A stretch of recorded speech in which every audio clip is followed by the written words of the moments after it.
राधे, जय श्री कृष्ण। आज मैं आपको भादवा चौथ की एक पौराणिक कहानी सुनाने जा रही हूँ। कहानी सुनने से पहले अगर अभी तक आपने मेरे चैनल को सब्सक्राइब नहीं किया है तो कृपया मेरे चैनल को सब्सक्राइब करें, साथ में बेल जरूर प्रेस करें ताकि मेरे आगे आने वाले वीडियो की नोटिफिकेशन आपको सबसे पहले मिले। धन्यवाद। कहानी इस प्रकार है। एक साहूकार के एक बेटा बहू थे। बेटा कुछ कमाता नहीं था, बड़े बूढ़ों का धन था, उससे ही काम चलाते थे। जब भी बहू बाहर कचरा डालने जाती और पड़ोसन उससे पूछती कि आज खाने में क्या खाया, तो वह कहती ठंडी बासी खाया। एक दिन यह बात साहूकार के बेटे ने सुन ली। उसने अपनी माँ को सारी बात बताई और पूछा कि माँ, तू तो बहू को रोज गरम गरम खाना परोसती है, तब भी यह पड़ोसन से कहती है कि ठंडी बासी रोटी खाई हूँ। तब उसकी माता बोली, बेटे मैं तो 4 थालियां बराबर गरम गरम खाने की परोसती हूँ। यदि तुझे मुझ पर विश्वास नहीं है तो अपनी आंखों से देख लेना। तब दूसरे दिन बेटे ने तबीयत खराब का बहाना बनाया और चादर ओढ़ कर लेट गया। उसने देखा बहू ने गरम गरम खीर और खांड का भोजन किया। बहू नीचे उतरी तो बेटे ने उसका पीछा किया। पड़ोसन ने फिर पूछा तो बहू ने कहा कि ठंडी बासी खाना खाया। तब उसका पति उठा और कहने लगा कि अभी अभी तो तूने गरम गरम खीर और खांड का भोजन खाया और फिर भी तू पड़ोसन से झूठ बोलती है कि ठंडी बासी खाना खाया है। तब उसकी विद्वान पत्नी ने कहा, यह आपकी कमाई हुई रोटी नहीं है, यह आपके पिताजी की और बुजुर्गों का धन है। यदि इस तरह से बैठे बैठे धन को खर्च करेंगे तो कुएं के पानी की तरह एक दिन ये पूरा समाप्त हो जाएगा। तब उसका पति उसके ताने को समझ गया। तब उसका पति विदेश कमाने के लिए चला गया। पीछे से उसकी पत्नी 12 महीने की चौथ का व्रत करने लगी। उसका पति परदेश में रहते हुए 12 वर्ष व्यतीत हो गए। चौथ माता व विनायक जी ने सोचा कि अब इसके पति को घर बुलाना चाहिए, नहीं तो हमें कलयुग में कौन मानेगा, कौन हमें पूजेगा।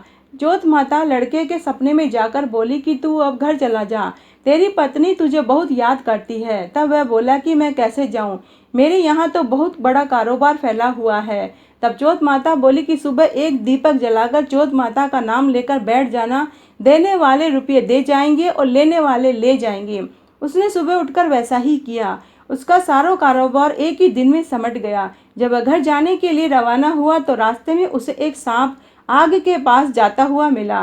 लड़के ने सोचा कि सांप जल जाएगा तो उसने सांप को भगाने के लिए सिसकारी भरी, लेकिन तभी नागराज बोला कि हे पापी दुष्ट, मैं तो सांप योनि से मुक्त हो रहा था, लेकिन तूने मुझे सिसकार दिया, इसलिए अब मैं तुझको डसूंगा। तब वह लड़का बोला, हे नागराज, तुम मुझे अवश्य खा लेना, मैं आपको वचन देता हूँ, लेकिन मैं 12 वर्ष बाद घर जा रहा हूँ। मैं अपने माता पिता और पत्नी से मिल लूँ।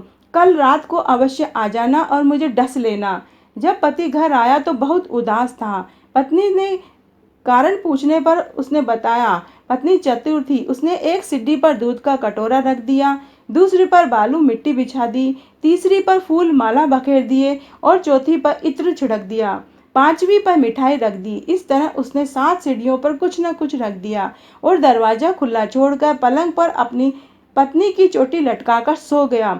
सांप आया। सबसे पहले उसने दूध पिया तो बोला, साहूकार के बेटे, तूने सुख तो बहुत दिए हैं, पर वचन का बंधा हूँ इसलिए तुझे डसूंगा। 7 सीढ़ियों पर उसने ऐसा ही कहा।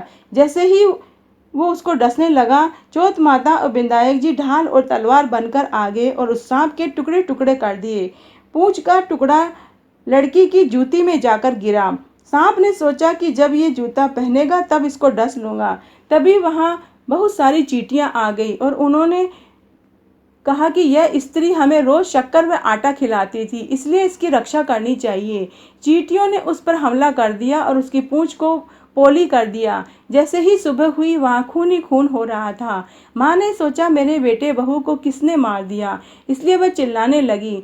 तभी बेटा बोला कि माँ खुशियाँ मनाओ, आज हमारा बैरी दुश्मन मारा गया, और पूछने लगा कि मेरे पीछे से मेरी दीर्घ आयु के लिए किसी ने कोई उपाय किया था क्या। तब माँ बोली, मैंने तो कुछ भी नहीं किया बेटा।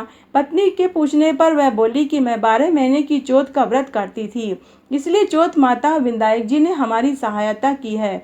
तब सास बोली, यह झूठ बोलती है, रोज मैं इसे 4 बार रोटी देती थी, तो फिर इसने चौथ का व्रत कैसे किया। तब बहू बोली कि मैं आप जो मुझे खाना देते थे उसमें से मैं एक बार का खाना गाय को खिलाती थी, एक बार का खाना मेहतरानी को देती थी, एक बार का खाना मैं जमीन में गाड़ देती थी और शाम का खाना मैं चंद्रमा को अर्घ देकर खुद खाती थी। यदि विश्वास नहीं है तो आप पूछ लीजिए। तब गाय माता से पूछा तो गाय ने गर्दन हिला दी। पलाश के फूल उसके मुंह से गिरने लगे। जमीन को खोदकर देखा, उसमें रोटियों की जगह सोने चांदी के मोहरें हो गई। मेहतरानी से पूछा तो उसने भी हामी भर दी। तो हे जोत माता, जैसे आपने बहू के पति की रक्षा की वैसे सबकी करना, कहने वाले की, सुनने वाले की और हुकारा भरने वाले की। घटती हो तो पूरी हो तो परवान चढ़े, भूले बिसरे नाम तेरे भंडार में भरे।